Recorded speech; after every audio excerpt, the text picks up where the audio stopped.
یہ قرآن وہ رستہ دکھاتا ہے جو سب سے سیدھا ہے، اور مومنوں کو جو نیک عمل کرتے ہیں بشارت دیتا ہے کہ ان کے لیے اجر عظیم ہے، اور یہ بھی بتاتا ہے کہ جو آخرت پر ایمان نہیں رکھتے ان کے لیے ہم نے دکھ دینے والا عذاب تیار کر رکھا ہے۔ اور انسان جس طرح جلدی سے بھلائی مانگتا ہے اسی طرح برائی مانگتا ہے، اور انسان بڑا جلد باز ہے۔ اور ہم نے دن اور رات کو دو نشانیاں بنایا ہے، سو رات کی نشانی کو تاریک بنایا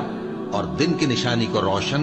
تاکہ تم اپنے پروردگار کا فضل یعنی روزی تلاش کرو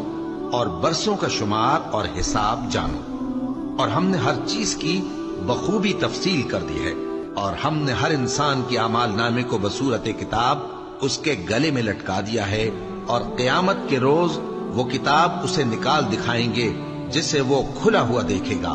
کہا جائے گا کہ اپنی کتاب پڑھ لے، تو آج اپنا آپ ہی حساب کرنے والا کافی ہے۔ جو شخص ہدایت اختیار کرتا ہے تو اپنے لیے اختیار کرتا ہے، اور جو گمراہ ہوتا ہے تو گمراہی کا ضرر بھی اسی کو ہوگا۔